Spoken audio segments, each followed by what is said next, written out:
2020 미국 대선 개표 상황 짚어보도록 하겠습니다. 자, 미국 현지 분위기 알아볼 텐데요. 자, 전례 없는 우편 투표, 많은 유권자들이 우편 투표에 나섰습니다. 최종 집계 언제쯤 나올지 관심이 쏠리고 있습니다. 네, 두 후보 모두 서로 승리를 장담하는 가운데 트럼프 대통령은 미시간에 이어 펜실베이니아와 조지아주에서도 개표 중단 소송을 제기했습니다. 이에 반발해서 주요 대도시에서는 반트럼프 시위대의 대규모 시위까지 확산되고 있다는데요.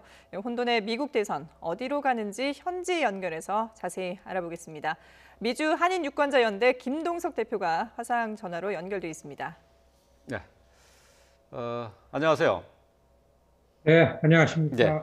자, 저희가 조금 전에 보스턴 시내에서 행진하는 모습을 좀 보여드렸는데 혹시 뉴욕이나 동부 지역에서 다른 도시에서 이런 식의 시위나 혹시 행진 같은 게 있다는 소식이 들어온 게 있나요? 특별하게 큰 사건이나 소동이 났다라는 뉴스는 아직 없는데요. 사실 미국에 사는 시민 입장에서 도심에서 사람들이 모여서 시위하고 행진하고 올 들어서 전혀 낯선 게 아닙니다. 네. 예. 그래서 사실은 투표하는 날에 굉장히 많이 걱정을 했죠. 다행히 그냥 그날은 지나갔는데 아마 뭔가 이를테면은 지금 미국 시민사회가 트럼프가 이겨도 큰 시위는 나는 거고요. 트럼프가 져도 큰 시위는 나는 거고. 네. 지금 이 미국 시민사회가 이렇게 돼 있기 때문에 그냥 마치 무슨 이제 그 화약고에 이렇게 앉아 있는 것 같은 네. 그런 상황, 그런 어려운 상황에 미국 시민사회가 돼 있는 겁니다. 자, 지금 뉴욕에 지금 대표님이 계시는데, 자, 그 뉴욕주 인근에 있는 그 동부 지역에 있는 우리 한인들은 지금 어떤 반응을 보이고 있습니까? 사실 미국 한인들 소수의 이민자 중에 하나입니다. 소수 중에 좀 소수입니다. 모든 사람들 마찬가지겠지만 지난 1년 동안 굉장한 어려움을 겪었죠. 예. 지난 4년 트럼프 행정부 밑에서 이 미국에서 백인이 아닌 사람이 살아간다는 게 굉장히 고통이었습니다. 지금은요, 그 전하고 비교해 보면은 지금은 거의 범죄 수준에 가까운 이 백인 인종주의 단체들이 떳떳하게 거리를 활보하고 뭐 다 뉴스에 보듯이 이렇게 나오는 이 슬로건이나 피켓이나 이런 것들이 뭐 이미 현실이 돼버렸거든요. 네. 그야말로 4년 전하고 지금하고 조금 이게 허용이 되면 너무 크게 달라졌습니다. 이번 선거에 맞은 미국에 있는 한인들, 그런 상황 속에서 우리 삶의 자리라는 거를 지키고 보존하는 방법이 뭘까? 개인적으로 많이 생각을 하고 고민을 하고 그랬던 것들이 나타났습니다. 유례없는 높은 투표율을 보였는데 한인들 마찬가지로 투표 많이 했고요. 굉장히 정치 참여 열기 있고 이런 상황에 놓여 있습니다. 예. 자, 지금 뭐 아직까지 개표가 이제 거의 마무리 단계이긴 합니다만은 그래도 아직까지 지금 승자를 예측할 수가 없는 그런 치열한 상황이 벌어지고 있는데요. 지금 현지에서는 바이든 후보가 당선 가능성이 높다라는 쪽으로 보도를 하고 있다고 하는데 실제로 어떻습니까? 그렇죠. 저도 한 20여 년 미국 선거에만 집중해 오는데 이 정도 되면은 트럼프라는 인물이 대통령이 아니면은 이미 결정이 나지 않는가 이렇게 보여지고요. 왜냐하면 사실 미국의 선거는 그 개표를 해서 득표를 많이 해서 결정이 나는 게 아니고 지는 사람이 나 졌다 그래야 이게 완전하게 결정이 되거든요. 지금 상황을 보면은 조 바이든 후보가 확보한 대통령 선거인단 수나 파플러 보이는 전 국민 투표 수가 이긴 걸로 거의 보이는데요. 그리고 아직 개표가 남아있는 것들은 사실 미국의 이 선거 반복해서 되어지는 거 보면은 트럼프 지지층들에 관해서는 초반에 다 집계가 됩니다. 네. 왜냐하면 인구 밀도가 낮은 아주 시골 외지에서 개표가 빠릅니다. 그러면 거기서 보고를 먼저 하면 그거부터 취합하기 때문에 첫 번에는 당연히 트럼프가 승기를 잡고 있는 거죠. 뒤로 갈수록 조 바이든 특히 인구 밀집 지역, 대도시, 도시권 안에 지지자가 많기 때문에 이렇게 변해간 거는 자연스러운 현상이었고요. 지금 앞으로 남은 이 개표 안 된 것들도 대개가 바이든한테 유리하기 때문에 네. 조 바이든이 일반적인 그 수준에서 볼 때에 이번 선거는 이긴 거 아닌가 이렇게 보여집니다. 네. 시간이 가면서 이제 개표 상황이 달라진 게 경합주들인데요. 이 경합주 중에 북부의 세 개 경합주, 위스콘신과 미시간, 또 펜실베니아, 이 러스트벨트라고 불리는 이곳이 지금 관건입니다. 지금 대표님이 예상했었던 것과 좀 개표 상황이 달랐던 곳이 있었습니까? 예, 저는 플로리다 결과에 굉장히 놀랐습니다. 네. 예, 플로리다가 경합주로 만들었지만 사실 트럼프 대통령이 선거운동을 4년 전에도 그랬고 꼭 한 달 해가지고 막판 뒤집었습니다. 네네. 이번에도 그럴 체비했다가 불행하게도 코로나 바이러스 확진자가 됐잖아요. 열흘을 까먹었습니다. 네. 막판 아주 맹렬하게 폭 유세를 통해 가지고 유세를 했는데 꼭 20일 해가지고 이 지지율의 격차를 굉장히 좁혀놨죠. 그렇다 하더라도 플로리다는 바이든 우세로 한 2% 바이든 우세로 나왔기 때문에 예. 이 투표 결과가 트럼프가 이겼는데 꽤 큰 표 차이로 이겼습니다. 네. 사실 자세히 보면은 이 플로리다를 누가 이기는가에 따라서 이 선거 개표나 앞으로 미국의 전국의 양상이 180도 달라집니다. 바이든이 어제 플로리다에서 먼저 이겼다 그러면 선거는 끝나는 겁니다. 네네. 트럼프가 어떻게 얘기할 거가 전혀 없어지는데, 그리고 트럼프 쪽에서는 플로리다를 이기면은 초반에 자기가 우세하게 개표되는 이런 그 승기를 가지고서 자기가 이어갈 수 있다, 주도권을 잡을 수 있다라는 계산에 알고 보니까 비선 캠프들이 플로리다에 집중됐었습니다. 네. 그래가지고 3.5% 이상으로 이겼죠. 전 여기에 좀 놀랐고, 두 번째는 미국에서도 투표율이 높으면은 민주당, 리버럴 세력들이 민주당이 유리합니다. 네. 이번에 유례 없는 높은 투표율을 보였는데도 불구하고 그런 공식 같은 그런 게 좀 깨졌습니다. 이 전문가들이 되게 여기에 지금 또 관심을 갖고서 발언들을 하고 있는데요. 우편 투표라는 게 절대적으로 바이든한테 유리하지만은 선거의 편의성을 제공했다는 측면에서 트럼프 지지자들도 이번에 많이 참가를 했고, 또 한 가지 우편이나 사전 투표로 민주당 지지자들이 많이 투표에 참가했지만은 어제 투표 당일날도 굉장히 많은 유권자들이 투표를 했습니다. 네네. 이렇게 놓고 볼 때에 이전에 상식적으로 갖고 있던 이 선거 투표에 관한 이런 틀거리가 좀 깨졌다. 이런 거에 저는 새롭게 이번 선거에 좀 알게 됐습니다. 예. 그렇군요. 예. 그러니까 말씀하신 것처럼 지금 미국 이번 대선의 투표율이 뭐 아직 잠정적이긴 합니다만은 뭐 65%가 넘을 것이다라는 전망도 나오고 있던데요. 그만큼 높은 투표율을 보이고 있는 그 원인에는, 배경에는 우편 투표도 한몫을 하지 않았습니까? 근데 이번에 이제 코로나19 때문에 특수한 상황이기 때문에 우편 투표를 시행을 하게 됐는데 현재에서는 우편 투표에 대한 뭐 어떤 문제점이라든지 아니면 장점이라든지 이런 부분에 대해서 어떻게 판단을 하고 있습니까? 지금 트럼프 대통령이 법원으로 이 문제를 가지고 가는 데 있어 가장 중심적인 내용이 우편 투표에 관련한 내용입니다. 네.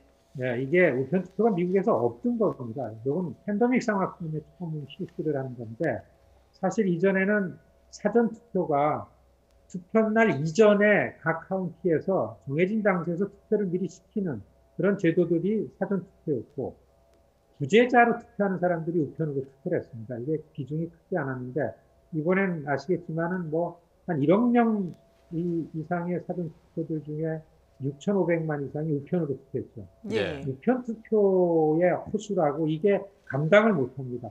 저도 사실 한 열흘 전에 우편으로 투표했는데 어제 투표하는 날 우리 동네 투표소에 가봤어요. 우편 명부에 제 이름이 있어요. 두 번 한 건 아닌데 한번 어떻게 이게 관리되냐 보니까 트럼프 대통령이 우편 투표에 대한 부실하고 조작 부정의 의혹을 제기하는 거는 전혀 근거 없는 얘기는 아닙니다. 사실 되게 한정된 예산과 인원 가지고 이 어마어마한 일거리를 처리를 못하는 이런 우편 행정에 의해서 생겨나는 불합리한 것들에 대해서 자기가 불리한 상황에 맞게 지금 이 많은 사례들을 조사해가지고 그거를 가지고 지금 위스콘신이니 미시간이니 펜실베니아니 그 경합주의 경합 지역에 가가지고 그 케이스를 가지고 소송을 제기한 게 지금 이 개표를 멈춰라.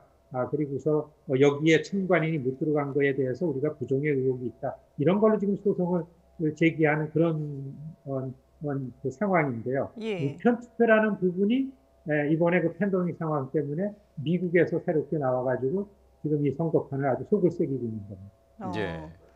자, 그러니까 이제 김 대표께서 판단하시는 것은 이 트럼프 대통령이 얘기하는 이 우편 투표의 문제점 전혀 터무니없는 것은 아니다 이렇게 보시는 거죠? 그렇습니다. 예, 지금 한 달 전서부터 트럼프 대통령의 그 자원봉사자들이 주로 한 거는 경합지역, 아주 빙의 경쟁이 나는 지역에 가서 우편으로 실시되는 투표에 부정하는 거, 그다음에 사고 나는 거. 예. 그동안 뉴스에 많이 났습니다. 어느 예. 우체국에 아직까지 이 배달되지 못한 6천 장의 용지들이 그냥 있고, 그다음에 어디서는 한 10만 장이 잘못 배달이 돼가지고서 군인한테 갈 게 민간인한테 가 있고, 어디 가서 보니까 이미 3년 전에 죽은 사람들 이름으로 투표용지가 많이 배달이 돼 있고, 뭐 이런 케이스들이 너무 많은 거죠. 예. 사실 미국의 선거 행정에서 이런 것들이 비일비재했었습니다. 이제 이런 민낯이 적나라하게 드러난 건데, 이런 케이스들이 이번에 공개적으로 나오게 되고, 그다음에 트럼프 쪽에서는 자기가 불리하기도 하고, 사실 팬데믹이 시작되기 전에 트럼프의 재집권은 그냥 누웠던 먹기식으로 다들 예상을 했었습니다. 예, 예. 트럼프로서는 이 상황이 너무나 억울하고 원통하게 느끼겠죠. 그러니까 이걸 가지고 법적으로 거는 거는 한편으로는 좀 이해할 만한 일이다. 이런 여론도 있습니다. 예. 자, 그렇다면 트럼프 대통령이 지금 이 우편 투표 문제를 소송으로 이제 끌고 갈 계획으로 있는데, 그렇다면 소송으로 간다면은 지금 말씀하신 그러한 문제점들이 부각이 되면서 트럼프 대통령에게 유리한 판결이 나올 수도 있다고 보시나요? 트럼프 대통령이 이 상황을 법원으로 갖고 가려고 하는 거에는 본인이 어떤 거를 하려는 뚜렷한 목표가 있기도 하겠죠. 근데 그거보다도 이미 미국 사회는 트럼프라는 존재가 미국에 소외된 사람들의 하나의 그 구심점 역할을 해버렸습니다. 예. 저거를 트럼프는 4년 전에 미국의 이 기득권층들, 오랫동안 미국의 기득권을 가지고서 자기들의 이득만 취해온 것에 대한 이 외곽에 있는 사람들의 반란이라고 보는 게 훨씬 맞습니다. 네. 트럼프는 어디에서도 어쨌든 기존에 우리가 알고 있는 정치인다운 면모를 보인 적이 없습니다. 그렇게 보이지 않아야만 자기가 일정하게 어떤 한 집단의 그 대표를 유지하기 때문에 그랬고, 그렇기 때문에 요번에도 트럼프가 마지막 한 3주 유세를 하면서 새롭게 트럼프를 보고 나온 이 트럼프 열렬 지지층들을 보고서 지금 미국의 오피니언들이 굉장히 좀 놀래고 있죠. 네. 이런 사람들은 눌려서 살았던 사람들이 심지어는 팬데믹이라는 상황에 불구하고 지금 미국의 코로나 상황은요, 이 대도시를 피해가지고서 내륙 지방, 특히 트럼프 지지층들이 많이 있는데 엄혹하게 지금 확진이 되고 있습니다. 네. 그럼에도 불구하고서 상실감을 갖고 있는 인종 편견이 좀 있는 백인 사회에 얼마나 트럼프가 영웅이 돼 있는지, 이런 것들을 보면서 누가 대통령이 됐든 간에 이렇게 분열이 되고 엉망이 돼버린 미국 시민사회를 과연 조 바이든이 대통령이 되더라도 이걸 어떻게 치유하고 관리하고 나가겠는가. 아시겠지만 오늘 바이든 대통령 나와가지고 굉장히 조용하게 마치 이긴 사람처럼 하면서 네. 연설한 내용을 보면요. 네네. 미국이 어려워졌다. 이렇게 해야 된다. 소통하고 이해하고 힘을 모아야 된다. 이런 내용이 들어있는 연설을 조용히 했습니다. 예. 그 이유가 사실은 미국의 이런 형식, 이런 상황, 세계에서 참 부끄러울 수밖에 없는 이런 거에 대해서 지금 굉장히 미국 사회가 염려하고 있고 한편으로는 부끄러워하고 있고 저도 네. 미국 시민 중에 하나이기 때문에 그런 생각들이 좀 많습니다. 예. 네. 자, 지금 뭐 일단 미국 내 분위기도 상당히 이제 좀 혼란스러운 상황이고 어쨌든 뭐 소송으로 가기 위해서는 트럼프 대통령이 지금 현재 그 바이든 후보가 앞서가고 있는 이 판세를 뒤집지 못하면 소송으로 갈 수밖에 없는 상황일 텐데 근데 지금 보면 그 앞서서 말씀하신 것처럼 이번에 처음으로 도입된 이 우편 투표 뭐 여러 가지로 보완할 점이 있습니다만은 이게 주별로 인정하는 기간도 다르다 보니까 대선이 완전히 끝나는 그러니까 결과가 완전히 나오기까지도 시간이 상당히 걸릴 것 같아요. 트럼프 대통령이 지금 우편 투표를 가지고 문제를 거는 데가 미 전역에 다 문제를 제기하는 게 아니라 네. 우리 귀에 알려진 미국 소통에서 귀에 알려진 경합주 내에 한정돼 있습니다. 특히 그렇죠. 경합주에는 6개 주가 있는데 네. 사우스 선벨트하고서 플로리다하고 노스캐롤라이나하고 애리조나가 있습니다. 러스트벨트라는 좀 북부 지역에 미시간하고 위스콘신하고 펜실베니아가 있습니다. 그렇죠. 그런데 예. 4년 전에 이 모든 지역을 막판 뒤집게 해가지고 트럼프가 대통령이 된 건데 네. 4년 전하고 지금 이게 다른 게 러스트벨트의 3개 주의 주지사가 다 민주당 주지사입니다. 예, 계속 1년 동안 이 코로나에 대한 대응이라든지 모든 정책에 있어가지고 이 미시간, 위스콘신 그리고서 펜실베니아 주지사하고 계속 부딪혀 왔습니다. 네네.